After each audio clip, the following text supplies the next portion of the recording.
देखिए आज शुरू करेंगे एविडेंस एक्ट की जो धारा है 32 से। ये एक अलग टॉपिक है कि उन व्यक्तियों के कहते हैं जिन्हें साक्षी के रूप में बुलाया नहीं जा सकता। 32 और 33 में बताए गए हैं। सेक्शन जो है 32 आपका सबसे पहले सेक्शन जो है 32 सेक्शन 32 जो है आपका है, ये कहता है वे दशाएं जिसमें उस व्यक्ति द्वारा सुसंगत तथ्य का किया गया कथन सुसंगत है जो मर गया है या मिल नहीं सकता इत्यादि। अगर कोई व्यक्ति मर जाता है या फिर मिल नहीं सकता और पूर्व में कोई कथन किए गए हैं तो उनको सुसंगत माना गया है धारा 32 के तहत। ये कहता है सुसंगत तथ्यों के लिखित या मौखिक कथन जो ऐसे व्यक्ति द्वारा किए गए हैं जो मर गया है या मिल नहीं सकता या जो साक्ष्य देने के लिए असमर्थ हो गया है, उपाप्त नहीं की जा सकती, जितना मामले की परिस्थितियों में न्यायालय को अयुक्तियुक्त प्रतीक होती है, तो निम्नलिखित दशाओं में स्वयं सुसंगत है। ये क्या कह रहा है कि अगर कोई व्यक्ति या तो मर जाता है या मिल नहीं पाता या फिर साक्ष्य देने के लिए अयोग्य हो जाता है, और अगर उसने कोई कथन किए चाहे वो मौखिक रूप से किए गए हों चाहे लिखित रूप से किए गए हों, तो वो नीचे कुछ परिस्थितियां 8 प्रकार बताए गए हैं। उन 8 प्रकारों में उसके द्वारा किए गए जो कथन होते हैं चाहे लिखित रूप में किए गए हों चाहे मौखिक रूप में किए गए हों, उन कथनों को क्या माना जाता है? सुसंगत माना जाता है। ये आवश्यकता का सिद्धांत है कि मान लो अब कोई व्यक्ति पहले कोई कथन कर गया, वो मर गया, तो अब वो दोबारा तो आ नहीं सकता, तो सब साक्ष्य क्या है? आवश्यकता है। उसको ग्रहण करना क्या है? आवश्यकता है। ऐसे इसलिए ऐसे कथनों को क्या माना जाता है? सुसंगत माना जाता है। या मान लीजिए मिल ही नहीं रहा है, पहले कोई कथन कर गया, कोई व्यक्ति अब गुमनाम है, पता ही नहीं है उसके बारे में कहाँ है, तो ये क्या है? आवश्यकता है। या मान लीजिए पहले कथन किए अब अयोग्य हो गया साक्ष्य देने के लिए। अयोग्य मतलब क्या है कि अब उस लायक ही नहीं बचा कि वो साक्ष्य दे पाए, है ना, उसकी स्थिति इस तरीके की नहीं है। तो अयोग्यता कई प्रकार की हो सकती है ना, तो अयोग्य रहा है, तो ये भी क्या है? आवश्यकता है ना। इस तरीके की आवश्यकताओं को ध्यान में रखते हुए जो है ये धारा जोड़ी गई है, ताकि उसके साक्ष्य को क्या करा जा सके? ग्रहण किया जा सके। जो पूर्व में कथन किए हैं उसने, तो वो कार्य कथन चाहे लिखित में किए हो चाहे मौखिक किए हो, वो क्या हो जाएंगे? वो सुसंगत हो जाएंगे। तो ये क्वेश्चन ये भी आता है कि मृत्युकालिक कथन से संबंधित धारा है आपकी धारा 32(1) का जो कथन है वो मृत्युकालिक कथन से संबंधित, पहला वाला जो उदाहरण है इसका मृत्युकालिक कथन से है।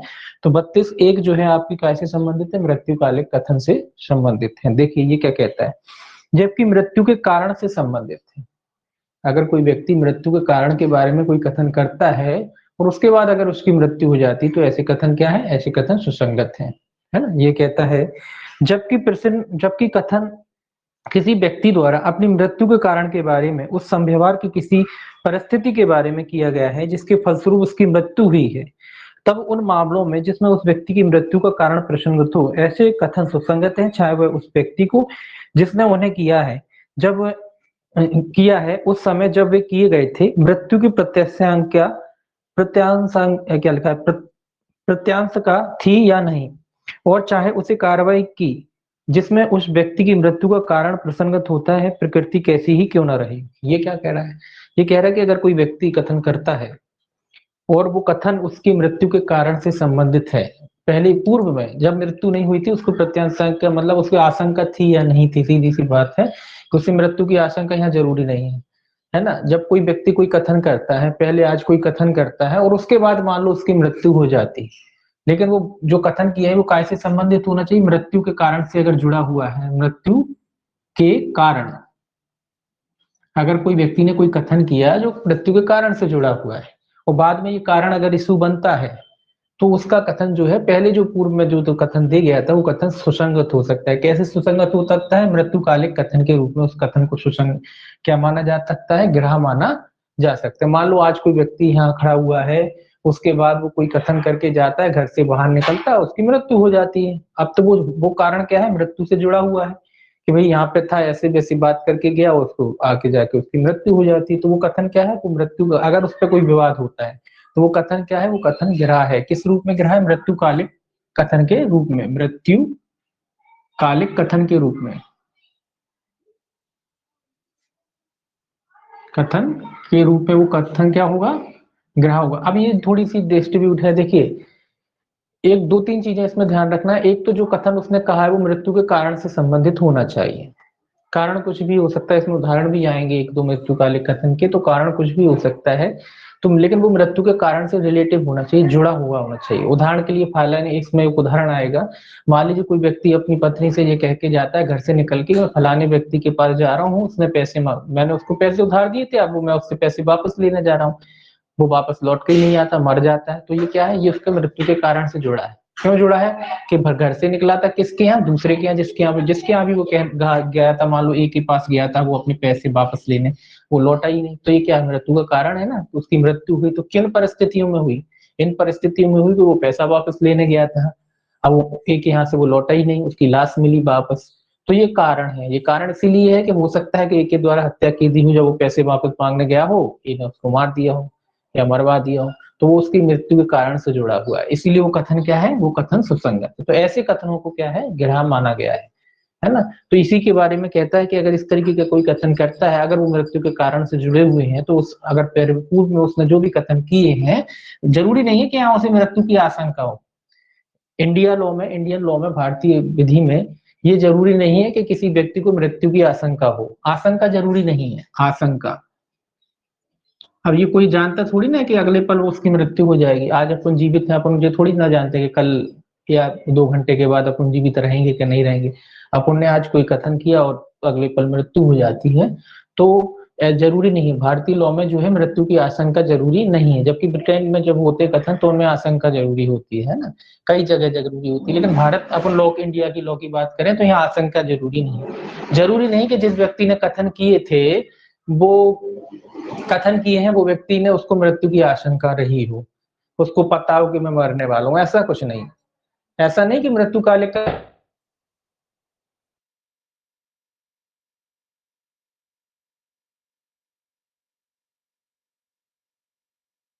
व्यक्ति किसी को पता हो कि मैं मरने वाला हूँ, बोले अब तो कथन करके गया, तो वही वो मृत्यु कालिक कथन वो तो होते ही होते हैं।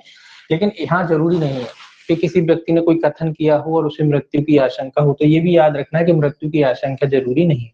अब बात आती है कि भैया अगर कोई व्यक्ति अभी कथन कर गया, ये कथन उसने करी, और अगर मान लो जीवित रह जाता है, तो क्या ये कथन ग्रह होंगे? फिर ग्रह नहीं होंगे, फिर मृत्युकालिक कथन के रूप में ग्रह नहीं होंगे।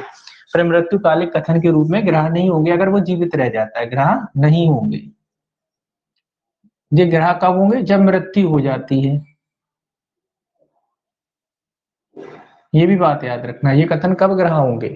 अगर कोई व्यक्ति कथन करके जाता है और अगर उसकी मृत्यु नहीं होती, तो फिर स्वाभाविक सी बात है, जब मृत्यु नहीं होती तो ये कथन मृत्युकालिक कथन के रूप में ग्रह नहीं होंगे। अन्य तथ्य के रूप में, अन्य कथनों के रूप में ग्रह हो सकते हैं, लेकिन मृत्युकालिक कथन के रूप में ग्रह नहीं होंगे। संपोषक साक्ष्य के रूप में ग्रह हो सकते हैं, है ना, लेकिन मृत्युकालिक कथन के रूप में ग्रह नहीं होंगे। मृत्युकालिक कथन के रूप में तो जरूरी है कि मृत्यु हुई हो।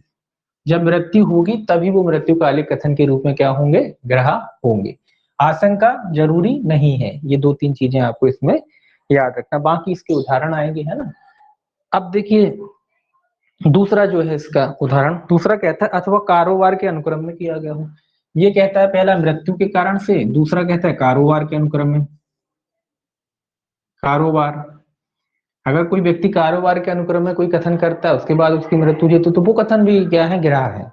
ये कहता है जबकि यह कथन, अब बात आती, हाँ ये भी बात आती कि भी जो मृत्युकालिक कथन, इस पे भी कई लोगों को डाउट हो जाता है। एक चीज और रह गई कि मृत्युकालिक कथन किए किसके समक्ष जा सकते हैं? मृत्युकालिक कथन किसके समक्ष किए जा सकते हैं? ये भी डाउटफुल होता है। कई लोग इसमें कहते हैं कि किसके समक्ष किए। मृत्युकालिक कथन किसी के भी समक्ष किए जा सकते हैं, किसी के भी समक्ष, किसी के भी समक्ष।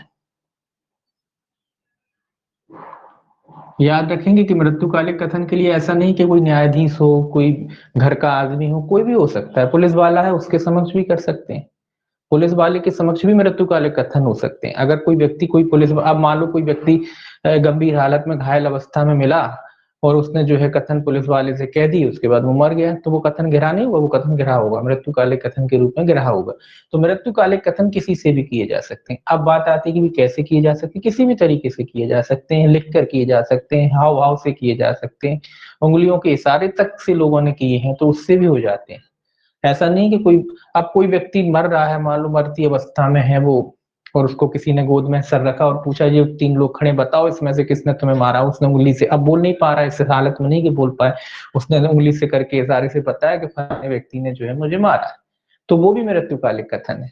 अभी क्वेश्चन ये आता है कि कोई व्यक्ति घायल अवस्था में पुलिस थाने जाता है, वो एफआईआर लिखाता है, एफआईआर लिखाता है, वो अपनी चोटों के कारण बताता है। एफआईआर में स्वाभाविक सी बात है, जो चोटें वगैरह थी, गंभीर चोटें उसे लगी थी, वो चोटों के कारण वगैरह एफआईआर में बताता है, लिखवाता है, पुलिस वाला उसे लिखता है।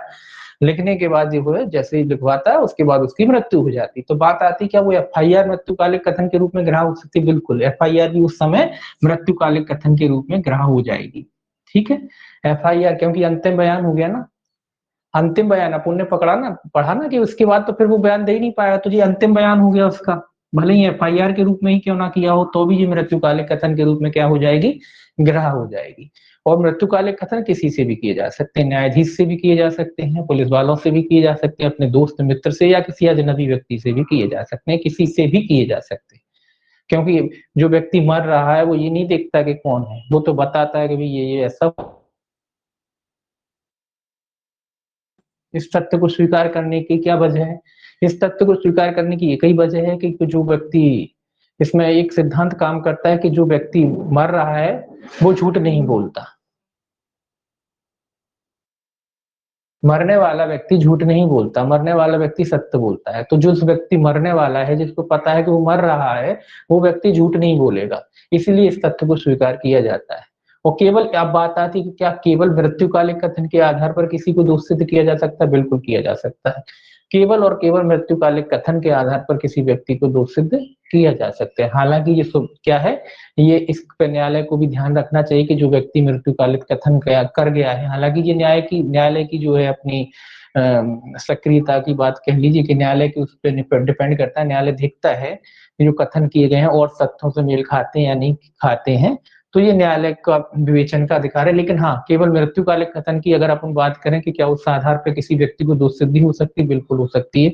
मृत्युकालिक कथन के आधार पर दोष सिद्धि हो सकती है। अगर आपने देखा होगा, मोस्टली आपने सुना भी होगा कि अधिकतर दहेज के केसों में आपने सुना होगा कि कोई लड़की को जला दिया किसी ने, उसके बाद वो लड़की हॉस्पिटल में बयान कर गई और मर गई, तो ऐसे में फिर लोग क्या कहते हैं कि वो बचेगा नहीं, अब नहीं बचेगा, मौड़ी बयान कर गई। तो वही कथन है, केवल उन्हीं आधार पर क्या हो जाता है, दोष सिद्धि हो जाती है। क्योंकि क्या माना जाता है कि जो व्यक्ति कथन करके गया, जो मरने वाला है, वो झूठ नहीं बोलता, मरने वाला व्यक्ति कभी झूठ नहीं बोलता, मरने वाला व्यक्ति का कोई असर नहीं होता। अब वो बात अलग होती है कि कुछ लोग मर रहे हैं फिर भी झूठ बोल के चले गए कि बोले आप तो विधा के जा रहे हैं।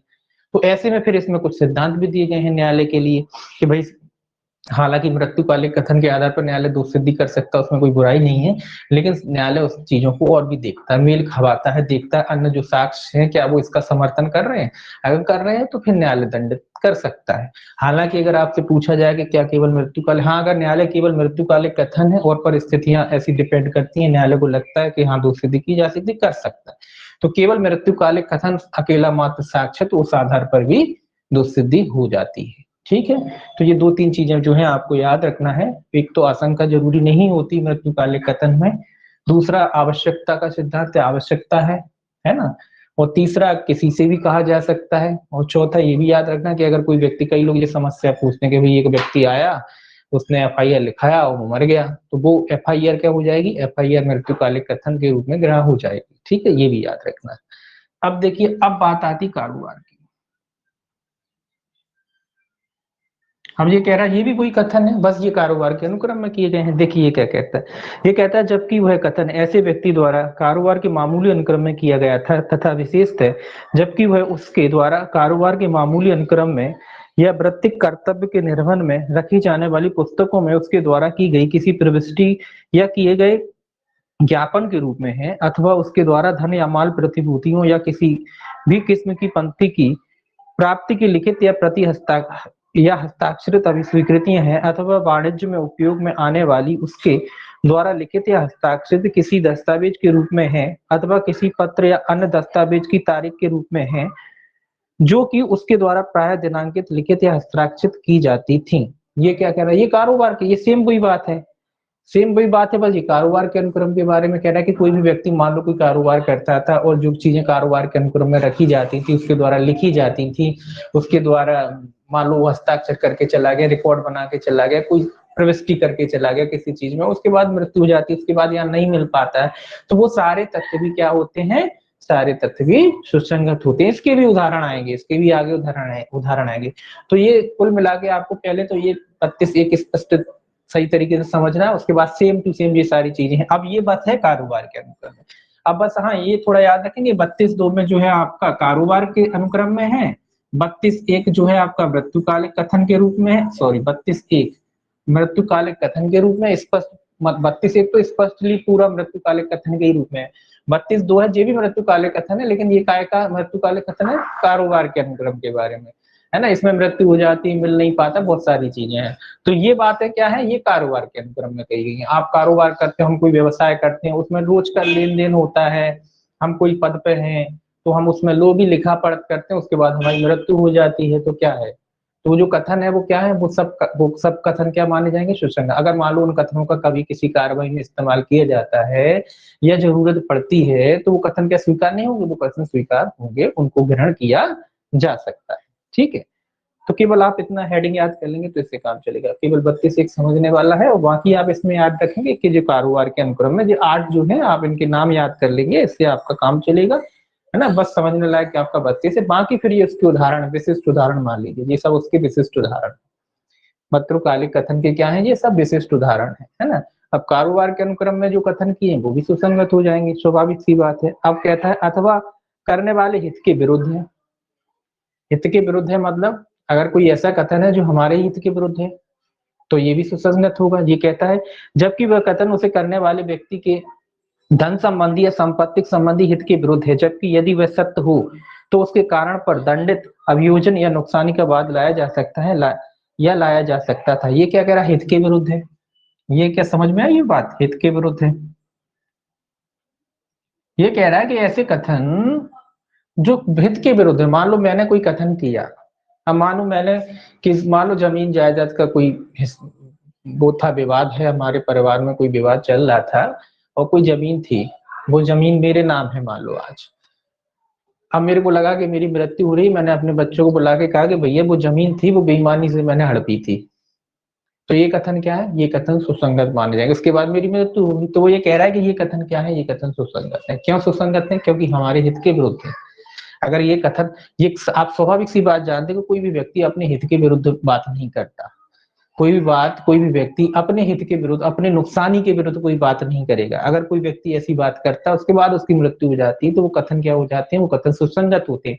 भले ही वो बात अलग होती कि जीवित होता अगर ये कथन किए होते तो कार्रवाई चलती, कोई मामला बनता या मेरा उसमें नुकसान होता, है ना, ऐसे कथन है। तो ऐसे कथन भी क्या होते हैं, ऐसे कथन भी सुसंगत माने जाते हैं, क्योंकि कोई भी व्यक्ति अपने हित के विरुद्ध में बात नहीं करता। अब वो तो क्या होता है, जब आदमी लास्ट टाइम होता है, मर रहा होता है, तो उसको ये लगता है कि एक बोझ अपने सीने पे लेके जा रहा है, उसको बोझ लगता है ना, तो वो सच बोल देता है। तो ऐसे में अगर कोई व्यक्ति कोई कथन करता है और अगर वो कथन उसके हित के विरुद्ध है, तो वो कथन क्या होगा, वो कथन भी सुसंगत माना जाएगा, उसका भी साक्ष्य दिया जा सकता है। ठीक है, तो ऐसा कोई कथन है तो वो भी क्या है, सुसंगत है। अब देखिए अगला कहता है चौथा, अथवा लोक अधिकार या रूढ़ी के बारे में या साधारण हित के बारे में कोई राय दे।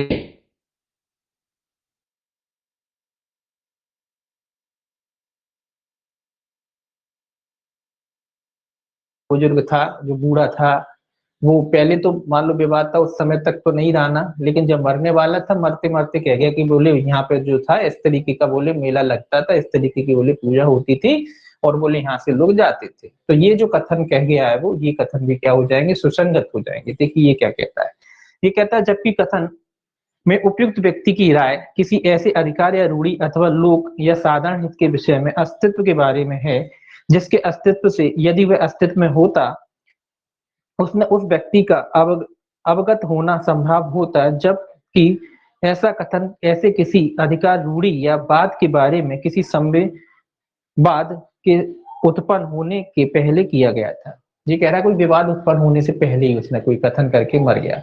कोई विवाद हुआ था, किसी जगह पे हुआ था, है ना, कोई गांव का बड़ा बुजुर्ग था, उसको पता, क्योंकि बड़ा बुजुर्ग होगा कोई, उसको पता होगा कि ऐसा कोई रूढ़ी वगैरह थी, अगर वो कह के जाता है, वो पहले कथन कर गया था कि ऐसा होता था, बाद में विवाद हुआ, पहले नहीं, पहले ही कथन करके मर गया, तो उसके जो कथन है वो सब सुसंगत माने जाएंगे, उनका भी गिरह, उनको उन तथ्यों को भी गिरह किया जा सकता है। ऐसा इसलिए कि वो पहले कथन करके गया है, तो उसके बाद तो कोई है नहीं, अंतिम व्यक्ति था, वही जानता था, मतलब खानदान का एक अंतिम व्यक्ति था, वही उस राज्य को जानता था, कहते हैं ना राज था बस, तो वो राज वो जानता था, वो राज बता के गया, लोगों को किसी से कहा होगा, जब मरने से पहले वो बता के गया कि ऐसा होता था, ऐसे बोले यहाँ से लोग जाते थे। रूढ़ी हो सकती है ना, कोई भी रूढ़ी अधिकार वगैरह, बोले यहाँ पे लोग हमारे परिवार के लोग इस्तेमाल करते थे। तो ऐसे कथन भी क्या है, ऐसे कथन भी जो है सुसंगत है। तो मैंने कहा ना, केवल आप ये याद कर लें पहला, उसके बाद इनका ये याद कर लें, तो सिंपल आपका काम होगा। 2 में है कारोबार, 3 में हित के विरुद्ध, और 4 में क्या है आपका रूढ़ी, रूढ़ी वगैरह वाले हैं। ऐसे अगर कोई व्यक्ति करके जाता है कथन, तो ये भी सुसंगत माने जाते हैं। 5वां क्या कहते हैं, नातेदारी के अस्तित्व के संबंध में। 5वां है आपका नातेदारी, ये भी सेम वैसा ही है, नातेदारी। ये नातेदारी के बारे में, रिश्तेदारी, नातेदारी, कौन किसी का बच्चा है या नहीं, वो वाली बात आ गई है ना। कोई आपस में रिलेशन है या नहीं, उसके बारे में बात आ गई। ये कह रहा है, जबकि कथन किन्हीं व्यक्तियों के बीच रक्त, विवाह या दत्तक ग्रहण पर आधारित किसी नातेदारी के अस्तित्व के संबंध में है। जिन व्यक्तियों की रक्त, विवाह या दत्तक ग्रहण पर आधारित नातेदारी के बारे में उस व्यक्ति के पास जिसने यह कथन किया है ज्ञान के विशेष साधन थे, जबकि वह कथन विवादग्रस्त प्रश्न में उठाए जाने के पूर्व किया गया था। ये कह रहा है ऐसे व्यक्ति के कथन भी, जो मान लो अगर कोई विवाद हो कि जी साहब इसका लड़का ए का बेटा है कि नहीं, अब क्वेश्चन ये है कि जो है ए जो है बी का बेटा है या नहीं, ये नातेदारी की बात हो गई, रिश्तेदारी की बात हो गई। या ये कह लीजिए कि जो बी है उसने ए को दत्तक लिया था, गोद लिया था कि नहीं लिया था, ऐसा कोई विवाद है ना, कोई भी विवाद हो सकता है, रक्त का विवाद, दत्तक का विवाद। अब मान लो सिंपल सा विवाद ये है कि जो ए है वो बी का बेटा है या नहीं। और ये विवाद उठने से पहले ही पहले ये कह रहा है कि कोई भी इनके परिवार का जो भी सदस्य हो, जो जानता हो इनके अच्छे तरीके से वो व्यक्ति, उसने मरने से पहले ये कथन कहा था कि जो बी ए है वो बी का ही बेटा है, ए जो है बी का ही बेटा है, वो बी का ही पुत्र है। किसने कहा था, जो भी इनके खानदान का कोई भी व्यक्ति हो जो मरने से पहले, विवाद से पहले ही उसने कहा था कथन। जब वो मरा था उसने कहा था कि मैं जानता हूँ बी, अब वो ऐसा विवाद क्यों, ऐसा विवाद इसलिए कि बी बोले बहुत सालों तो बोले घर के बाहर रहा है, उसके बाद जब जब गया था शादी नहीं हुई थी, जब वहां से लौटा शादीशुदा लौटा और बच्चा लेके लौटा, तो अब ये नहीं पता लोगों को कि बी का बेटा है या नहीं है, या इसकी शादी हुई है या नहीं हुई है, ऐसा कुछ विवाद होगा। तो अब ये बात आ रही कि जो ए है उसका बेटा है या नहीं। तो इनके घर का खानदान का कोई भी व्यक्ति जो इनको जानता हो और विवाद उठने से पहले ही, मृत्यु से पहले, उस मृत्यु जब उसकी हुई थी उस समय उसने कहा था कि जो है ए जो है बी का ही बेटा है, तो ये कथन क्या है, ये कथन भी क्या है, सुसंगत है। इसका भी क्या दिया जा सकता है, साक्ष्य दिया जा सकता है। तो ऐसे कई भी कथन होते हैं जो रिश्तेदारी के संबंध में हो, आपके दत्तक के संबंध में हो, अगर किसी अन्य व्यक्ति ने जो उनको जानता था, परिचित था, अच्छी तरीके से जानता था, और उस विवाद को उठने से पहले अगर उसने कोई कथन किए थे मृत्यु से पहले, तो वो कथन क्या हो जाते हैं, सुसंगत हो जाते हैं। मतलब पहले कहा था अब मर गया, पहले कथन कहा था कि हाँ वो जानता था कि जब बी का बेटा, वो कहता भी था लोगों से कि साहब ये तो बी का ही बेटा है, अब वो मर गया तो उसके कथन क्या होंगे, उसके कथन सुसंगत होंगे। अब देखिए छठवां कहता है अथवा कौटुंबिक बातों से संबंधित बिल या विलेख का किया गया। अब ये दस्तावेजों के बारे में कहता है, बिल वगैरह जो है कौटुंबिक, कौन सी बात जो कौटुंब में लिखी जाती है ना, माता पिता द्वारा, अन्य लोगों द्वारा जो बिल वगैरह बनाई जाती है, उनका विवाद है। तो उनके बारे में जो बिल को जानता था, यहाँ भी सेम वही बात है, जो बिल को जानता था, परिचित था, अगर उसके द्वारा कहा गया कि इसने बिल लिखी, तो वो भी सुसंगत हो जाएंगे, ये कहता है। जबकि वह कथन मृतक व्यक्तियों के बीच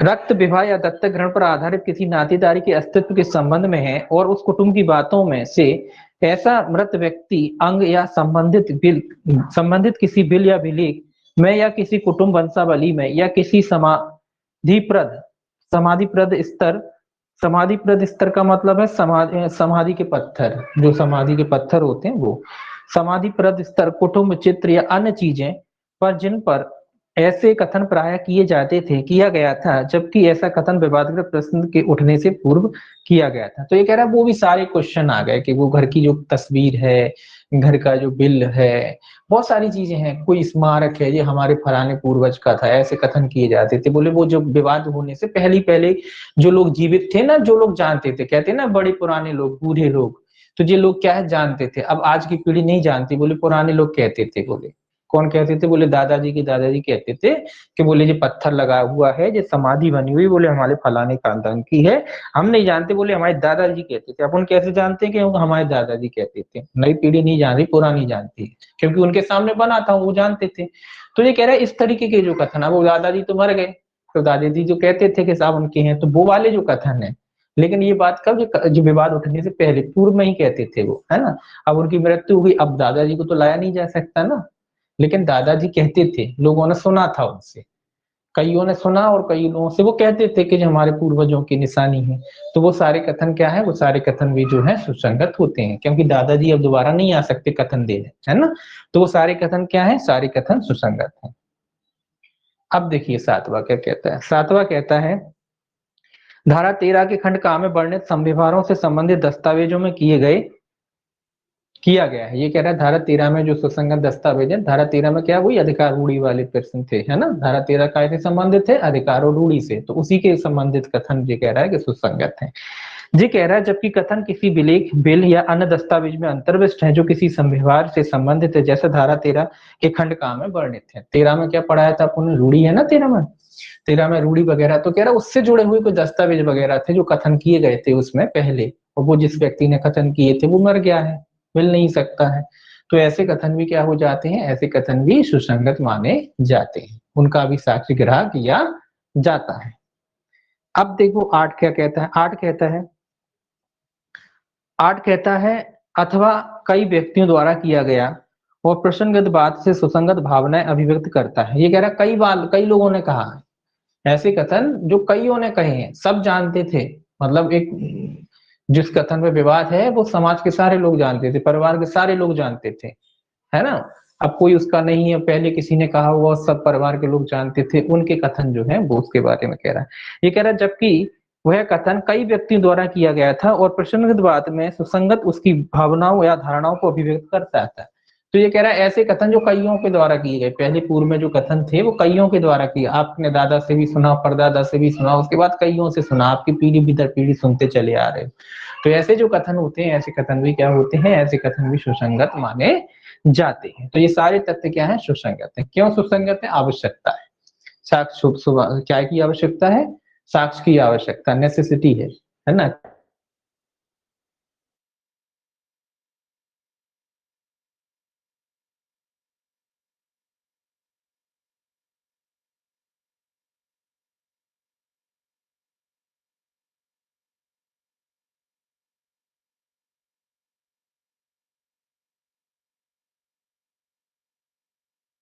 अपने विचार में ले सकता है, इस बातों को साबित किया जा सकता है।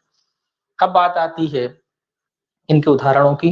पहला उदाहरण है, प्रश्न यह है कि क्या का की हत्या खा द्वारा की गई। अब एक प्रश्न क्या है कि जो का है, ए ने जो है बी को मारा। प्रश्न ये है, क्या ए ने किसको मारा, बी को मारा, मृत्यु की इसकी। प्रश्न ये है। अब कहता है, का की मृत्यु किसी संव्यवहार से हुई क्षतियों द्वारा से हुई है जिसके अनुक्रम में उसने बलात्संग किया गया था।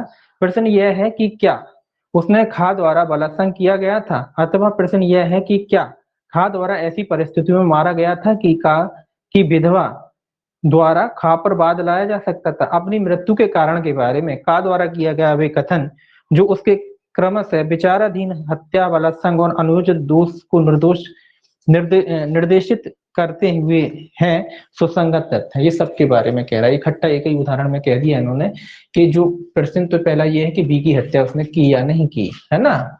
अब ये कह रहा है बी जो मृत्यु से पहले जो भी कथन कर गया था, चाहे उसके साथ बलात्कार हो के हत्या हुई हो या उसकी हत्या हुई हो या अन्य कोई उसको क्षतियां पहुंचाई गई हो जिससे उसकी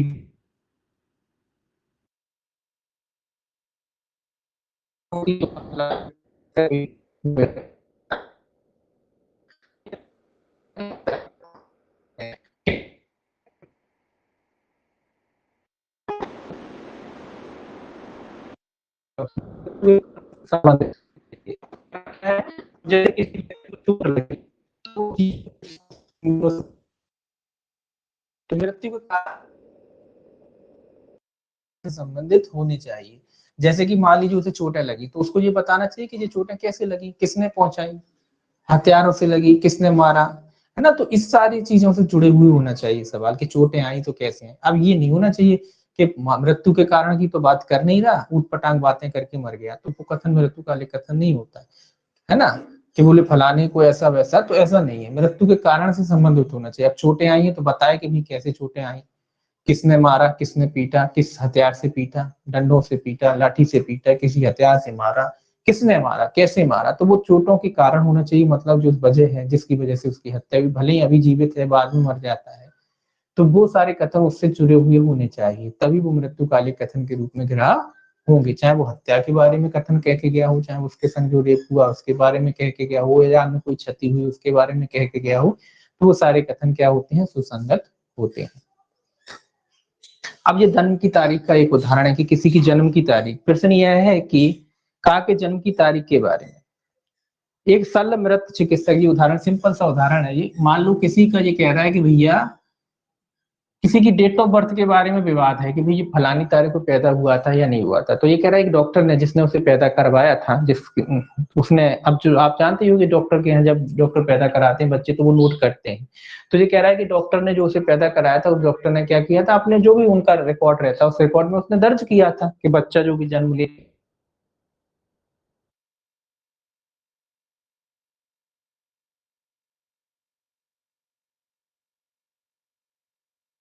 अब डॉक्टर ने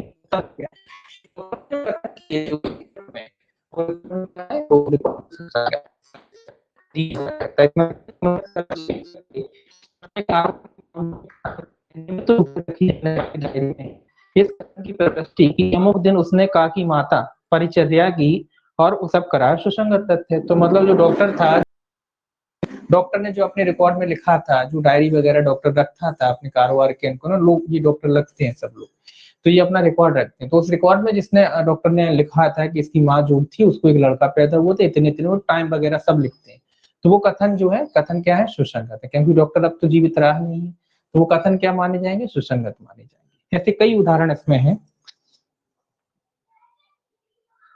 इसमें कई उदाहरण है, इसको आप घर पे पढ़ेंगे, है ना, सिंपल से उदाहरण, हालांकि इसके इतने इंपॉर्टेंट उदाहरण नहीं है, इसके उदाहरण इतने इंपॉर्टेंट नहीं पूछे जाए, लेकिन इसको एक बार पढ़ लेना आप सारे, है ना।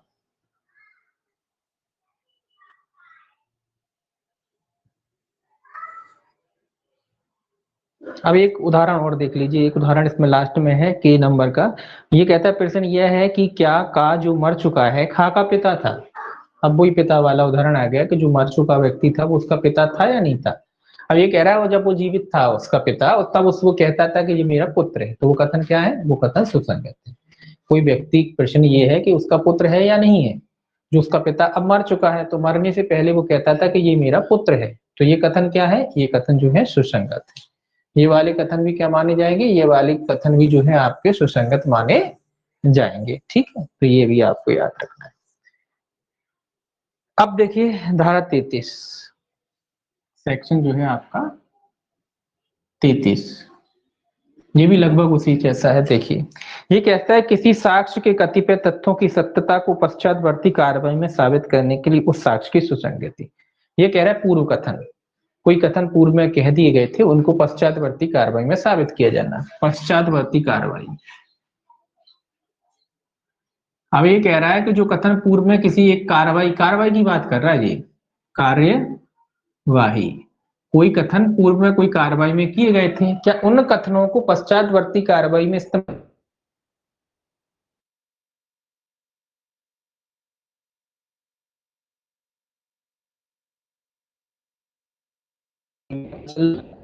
तो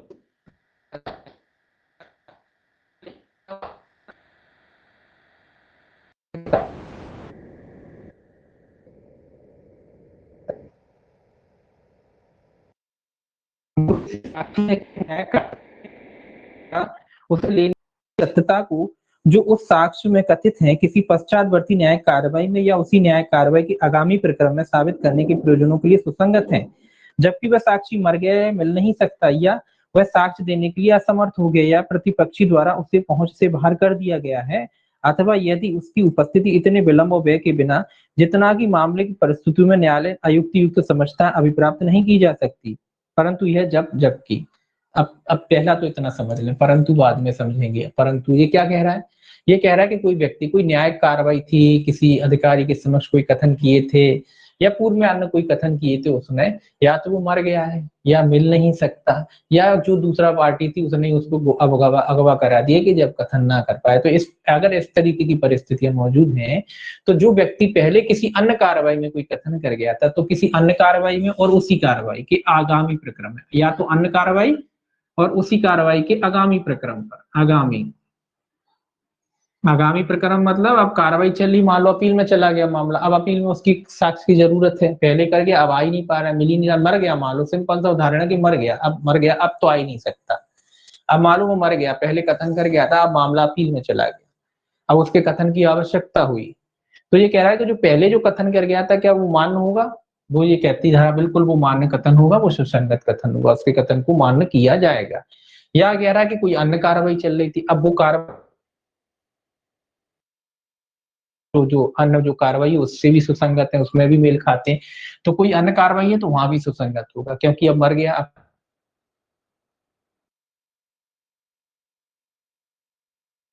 कथन क्या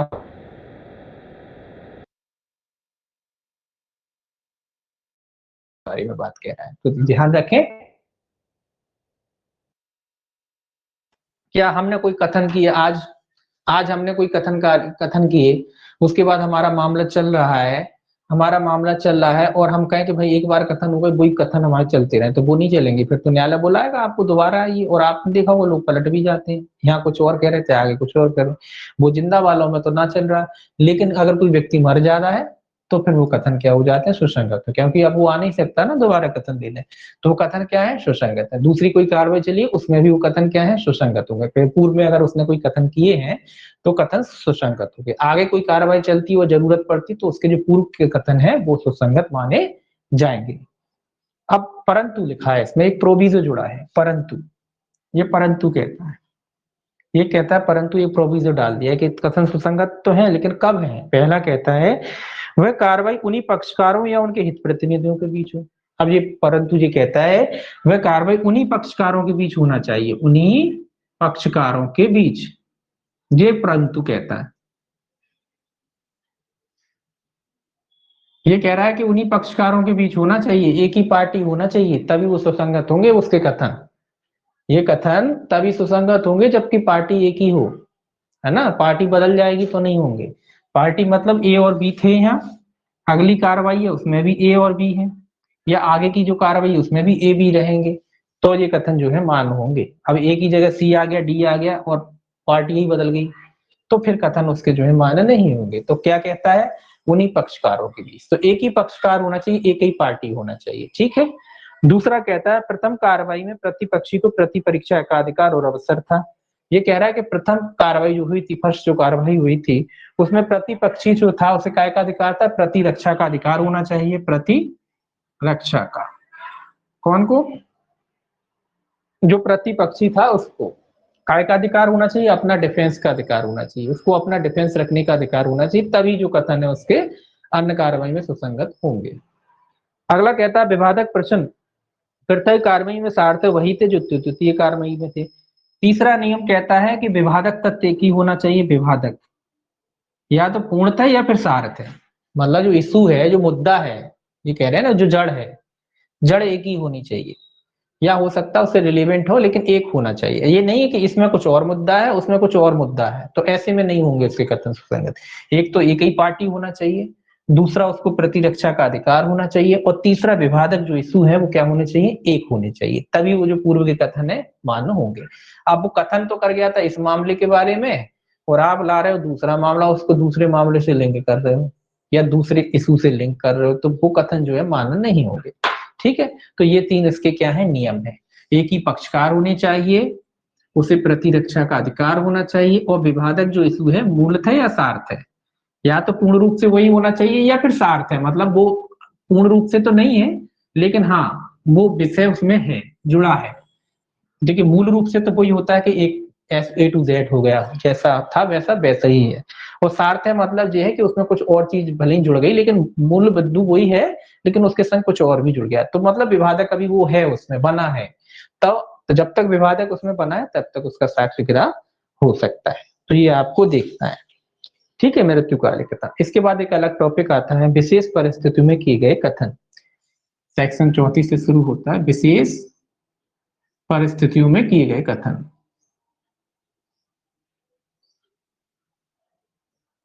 ठीक है, ये बात भी याद रखना कि जो एविडेंस एक्ट है आपका 3 भागों में बटा है। अपन अभी पहला पार्ट पढ़ रहे हैं, है ना, ये पहला भाग है इसका।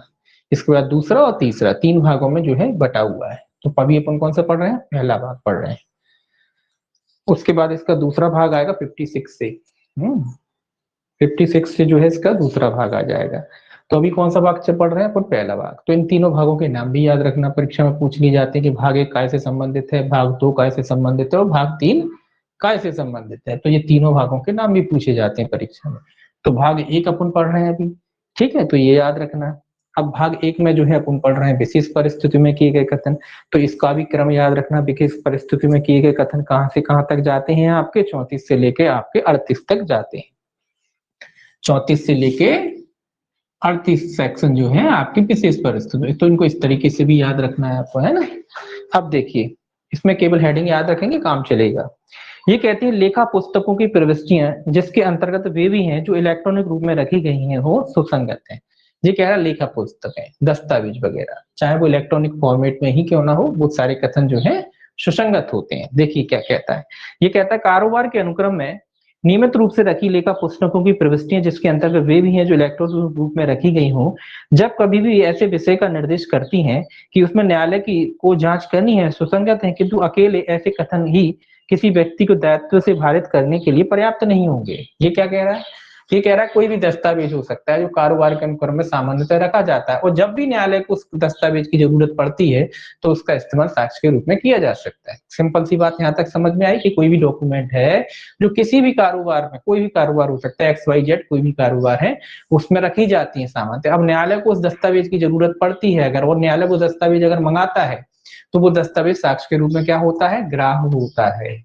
लेकिन क्या कहता है, शर्त क्या कह रही कि वो दस्तावेज साक्ष्य के रूप में ग्राह्य तो होता है, लेकिन इसका अर्थ ये नहीं कि केवल उस अकेले साक्ष्य के आधार पर उसको दोष सिद्ध किया जा सके किसी व्यक्ति को जिसके विरुद्ध में वो साक्ष्य इस्तेमाल किया गया है। वो केवल संपोषक, मतलब उसके अलावा मतलब उस साक्ष्य के साथ साथ अन्य साक्ष्य भी होने चाहिए, तब उसको दोष सिद्ध किया जाएगा। हालांकि वो साक्ष्य ग्राह्य है। मान लो उदाहरण के लिए कि कोई उधारी का मसला है, हमारा उधारी का मतलब है, हम अपने कारोबार के अनुक्रम में लेखा वहियां रखते हैं ना, एक वो पहले किताब रखते थे लोग बात। तो मान लो उस लेखा में हम लिख के रखते हैं कि भैया इन्होंने हमसे बोले 1000 रुपया जो है उधार लिया, हमने लिख के रखा है। अब विवाद यही आ रहा है कि साहब उसने लिया कि नहीं लिया। तो न्यायालय ने हमारी लेखा वहियां मंगाई देखने के लिए। तो ये बात सही है कि जो लेखा भाई जो है साक्ष्य में गिरा है, न्यायालय इसको गिरा कर सकता है, देख सकता है, न्यायालय देख सकता है और ये गिरा भी है साक्ष्य में। लेकिन केवल इतना पर्याप्त नहीं है कि हमने लिख लिया कि इसने 1000 रुपया हमसे लिए थे और हमारे जो डॉक्यूमेंट दस्तावेज है उसमें लिखा हुआ है, तो इस आधार पर उसे सजा हो जाएगी या उससे जुर्माना वसूल लिया जाएगा ना, ये पर्याप्त नहीं है। इसके समर्थन में और भी साक्ष्य देने पड़ेंगे। हालांकि ये साक्ष्य में गिरा है, न्यायालय इसको मानेगा, इस बात से साबित होता है कि लिया होगा, लेकिन लिया है और कोई सवाल सबूत इसके समर्थन में होना चाहिए। तो ये ठीक है, ये साक्ष्य है, न्यायालय इसको ग्रहण कर लेगा, लेकिन इसका समर्थन करने के लिए भी अन्य साक्ष्य की आवश्यकता है, अन्य साक्ष्य भी होना चाहिए। अब जैसे न्यायालय ने ये ले लिया, इसके बाद 4-5 लोग आ गए, उनकी भी गवाहियां हो गई, उनने कहा बिल्कुल साहब हमारे सामने लिखा था, तो उसका क्या हो गया? समर्थन हो गया। तो कुल संपोषक साक्ष्य हो गए ना उनकी सहूलियत के लिए। तो अन्य साक्ष्य भी हो गए, हाँ, तो फिर इस आधार पर न्यायालय कर देगा। तो आप ये कहें कि केवल इस आधार पर न्यायालय कर दे, तो इस आधार अकेले पे नहीं करेगा। हालांकि गिरा तो कर लेगा न्यायालय, इसको गिरा भी करेगा न्यायालय, इसको लेगा भी, लेकिन इसका समर्थन भी चाहिए न्यायालय को। केवल मतलब इस साक्ष्य में ये ना कह समझ लीजिए कि इतना बिल्कुल भारी बजनी साक्ष्य नहीं है कि न्यायालय केवल इस साक्ष्य के आधार पर कर दे। हाँ, इस साक्ष्य के समर्थन में 2-4 बातें और आ जाती हैं अगर, तो फिर न्यायालय दोष सिद्धि कर सकता है। ठीक है, तो अकेला साक्ष्य पर्याप्त नहीं है। हालांकि गिरा है, क्या है? गिरा है, लेकिन अकेला पर्याप्त नहीं है, इसके समर्थन में अन्य साक्ष्य भी चाहिए। ठीक है, बहुत मैसेज आ रहे हैं। देखिए उदाहरण दिखा है, खापर का 1000 रुपए के लिए बादलाता है और अपनी लेखाओं को, वही बात है जो अभी मैंने बताई, 1000 रुपए के लिए जो है बादलाया है यहाँ, और वो लेखा भाइयों में जो कथन किए थे, तो वो कथन वगैरह क्या है? सुसंगत है, जिससे ऋण साबित करने के लिए साक्ष्य की पर्याप्त नहीं है। लेकिन ये कह रहा है कि वो साक्ष्य जो दिया जा रहा है, जो उसने लिखा है वो है, लेकिन ऋण साबित करने के लिए पर्याप्त नहीं है। मैंने कहा ना अभी पर्याप्त नहीं है, उसका समर्थन भी चाहिए। ये बात तो तय है कि वो गिरा है, न्यायालय गिरा कर रहा है, लेकिन वो पर्याप्त नहीं है इस बात को साबित करने के लिए कि उसने ऋण लिया था। उसके लिए आपको अन्य चीजें भी साबित करनी पड़ेंगी उस जो लेखा भाई है उसके समर्थन में। ठीक है, ऐसे ही देखिए 34 से याद रखेंगे लेखा भाई पूछे जाते हैं, ये सेक्शन पूछे जाते हैं तो ध्यान रखना है ना। 34 है लेखा भाई, 35 कर्तव्य पालन, 36 है आपके मानचित्र वगैरह होंगे, और 37 जो है किन्हीं अधिनियमों में, ये क्रम से बिल्कुल याद रखना है आपको। ठीक है, 36 है कर्तव्य पालन, सॉरी हाँ 35 है कर्तव्य पालन, 35 जो है आपके कर्तव्य, ये ड्यूटी के अनुक्रम में जो काम करता है व्यक्ति उसके बारे में कह रहा है।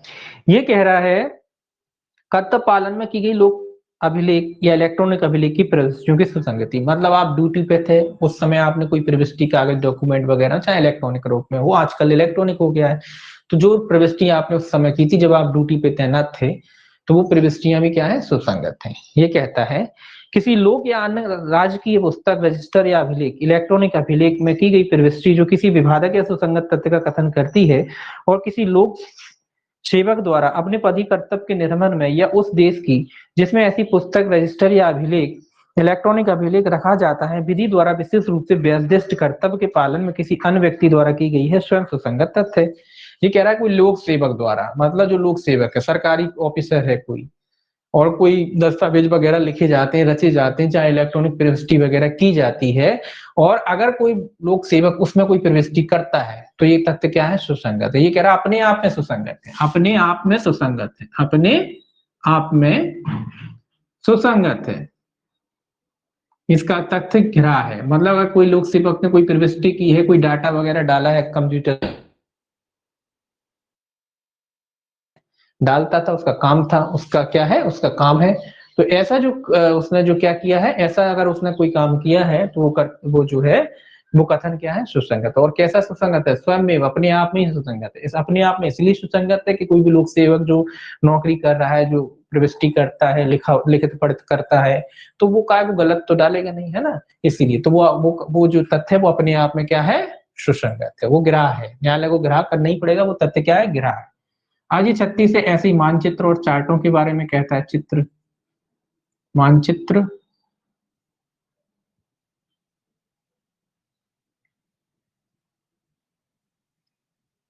मानचित्र और चार्टों के बारे में कहता है। अगर कोई मानचित्र है चार्ट है नक्शा है उसके बारे में कह रहा है, कोई कैलेंडर है उसके बारे में कह रहा है।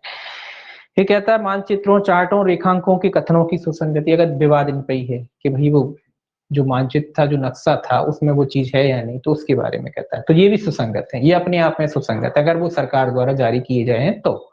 ये कहता है विवादित तत्वों सुसंगत तथ्यों के वे कथन जो प्रकाशित मानचित्रों या चार्टों जो लोक विक्रय के लिए साधारणतः प्रत्याशित किए जाते हैं अथवा केंद्र सरकार या किसी राज्य सरकार के प्राधिकार के अधीन बनाए गए मानचित्रों या रेखांकनों में किए गए हैं उन विषयों के बारे में जो ऐसे मानचित्र चार्टों रेखांकनों में प्राय रूपित हैं कथित होते हैं स्वयं सुसंगत है। ये अपने आप में सुसंगत, देखिए एक तो ये लोक सेवक वाली बात हो गई, ये भी अपने आप में सुसंगत है और ये भी अपने आप में, मतलब विवाद इस बात का हो रहा है कि जो लेकिन कैसे होना चाहिए ये चित्र, ऐसा नहीं कि मार्केट से लोकल से उठा ले आए कहीं भी, ये सरकार द्वारा प्राधिकृत केंद्र सरकार के रेगुलेशन के अनुसार छापे गए हो, राज्य सरकार के रेगुलेशन के अगर आधार पर अगर छापे जाते हैं, जो भी मानचित्र छापे जाते हैं, जो भी आपके क्या कहते हैं रेखांकन वगैरह होते हैं एटलस जिन्हें कहते हैं वो सब छापे जाते हैं जो सरकार की तरफ से छपते हैं, वो अगर उसमें कोई विवाद है कि कोई जगह वगैरह यहाँ थी या नहीं थी, बोले वो सरकार के नक्शे में पहले छपी थी अब बोले वो नया नक्शा आया वो कहाँ है, अगर ये विवाद है तो जो सरकार के द्वारा ऑथराइज जो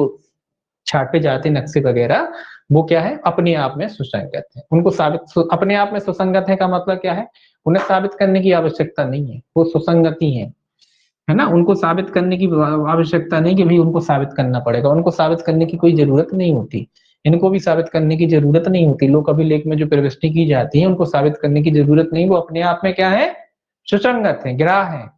ये केवल आपको ये देना है कि साहब लोक कर्तव्य में कहा गया, अगर ये बात आ जाती है लोक प्रविष्टि की तो आप ये कहेंगे कि लोक कर्तव्य में किया गया था लोक सेवक था, बस इतना सिद्ध करना है आपको और वो गहरा कर लेगा न्यायालय उस तथ्य को।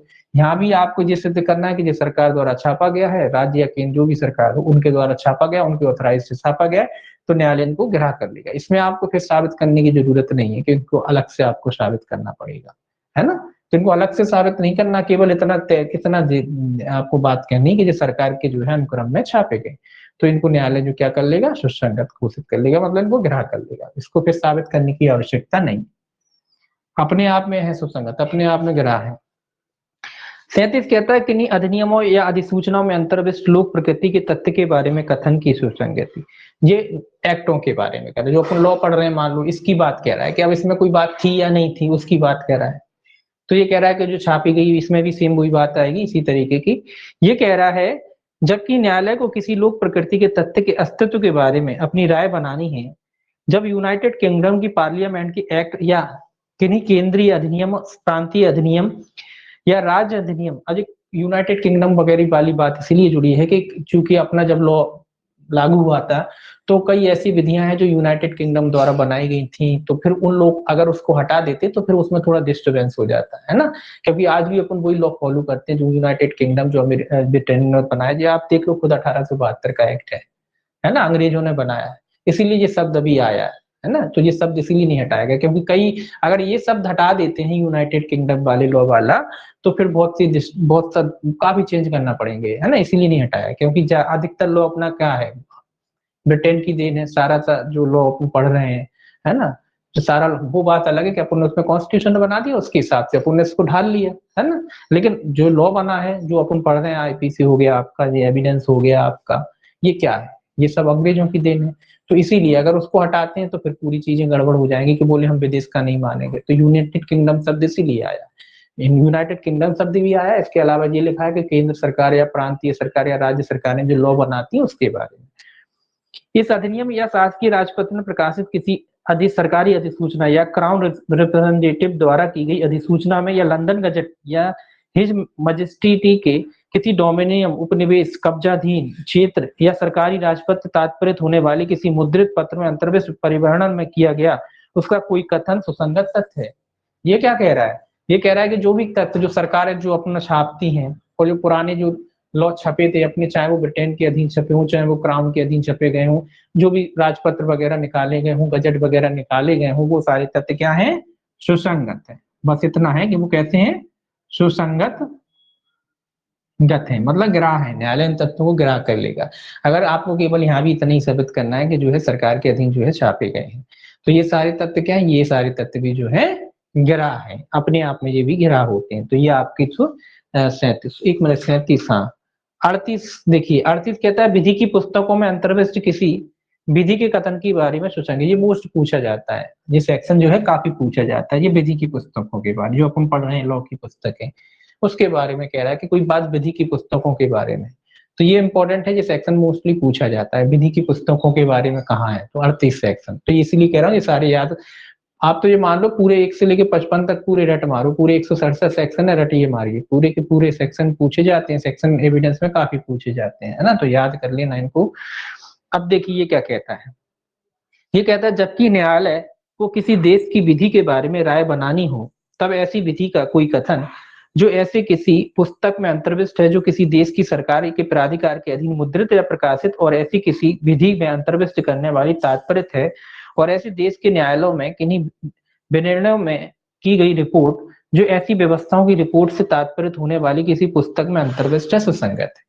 ये कह रहा है कि जब न्यायालय को कोई राय बनानी है उसके लिए उसे कोई विधि की पुस्तक की आवश्यकता हो या किसी अन्य देश के विधि के बारे में कोई राय बनानी हो और उस देश की सरकार के द्वारा उसे छापा जाता है, प्रकाशित किया जाता है, मतलब सरकार के अधीन, प्राइवेट प्रकाशनों की बात नहीं कर रहा है, ये सरकारी प्रकाशनों की बात कर रहा है, जो सरकार छापती है, जो गजट निकालती है सरकार और उसमें सरकार छापती है, सरकार का खुद का प्रकाशन होता है जिसमें सरकार एक प्रतियां कुछ एक प्रति तो सरकार निकालती है। देखिए ऐसा आप कहोगे कि सरकार का कौन सा प्रकाशन आता है, कई देशों में आते हैं और कई देशों में नहीं भी आते हैं, तो सरकार एक प्रति तो खुद ही निकालती है, उसके बाद फिर प्रतियां मार्केट में आती हैं, गजट निकालती ना, एक प्रति तो सरकार छापती ही है सबकी, जो भी एक्ट बनता है उसकी कम से कम एक आध प्रति तो सरकार छापती है, एक प्रति उसकी बनाई जाती है रिकॉर्ड के लिए कि ये जो है हमने अधिनियम बनाया है, गजट निकालती है उसकी एक प्रति जो है सरकार छापती है, फिर उसी प्रति के आधार पर जो है अन्य पब्लिकेशन वगैरह है वो लोग छापते हैं।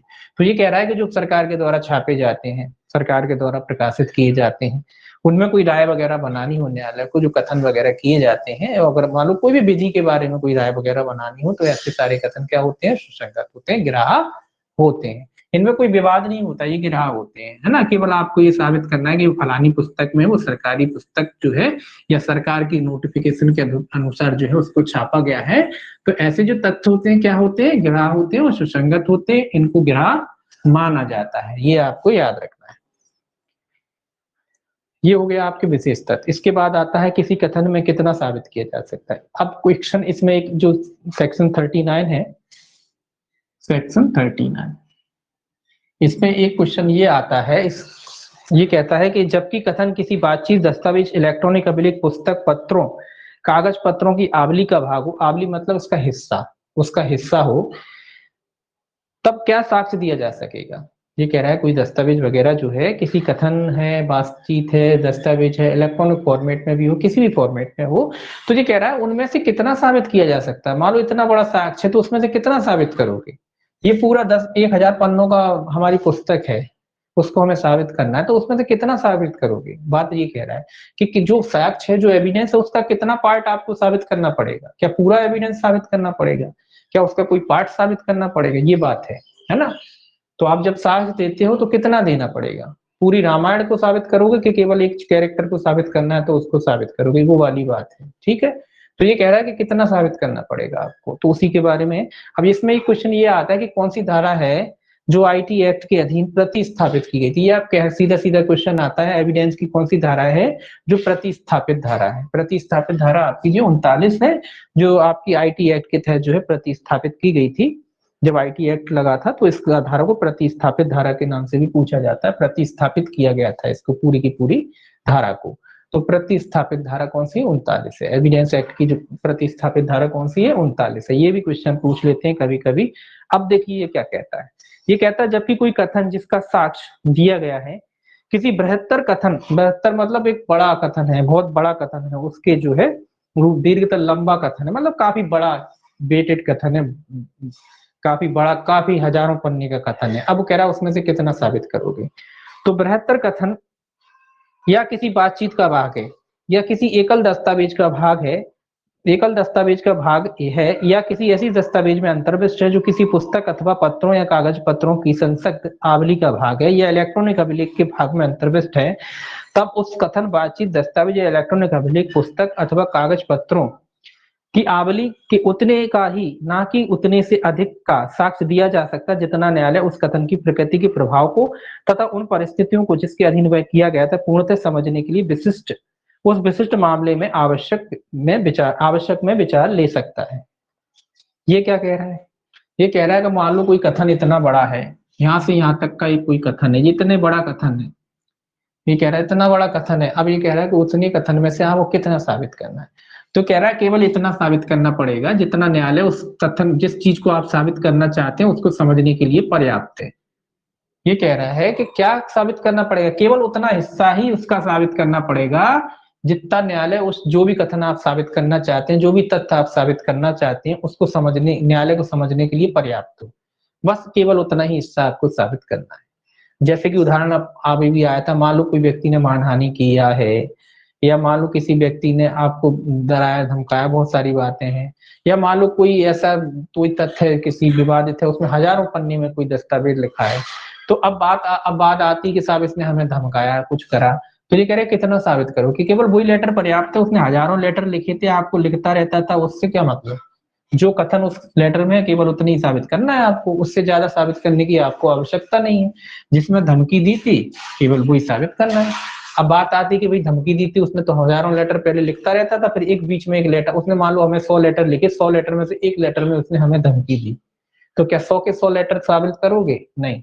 कह रहा केवल वही धमकी वाला लेटर साबित करना है। अब बात आती है कि धमकी वाला लेटर सब साबित करना है, तो उस धमकी वाले लेटर में कितने लेटर साबित करने पड़ेंगे। अब जितना इस लेटर को समझने के लिए आवश्यक है कि धमकी दी, उसकी वजह जितने भी लेटरों में होगी वो साबित कर देना, बाकी कोई लेटर साबित करने की जरूरत नहीं। मतलब जितना न्यायालय समझ सके किसी बात को, इस लेटर में धमकी दी तो इसका रीजन न्यायालय समझ सके, हो सकता है आगे पीछे एक आध दो लेटर और हो जिनको न्यायालय समझ सकता, तो उनका भी साक्ष्य न्यायालय ग्रहण कर लेगा।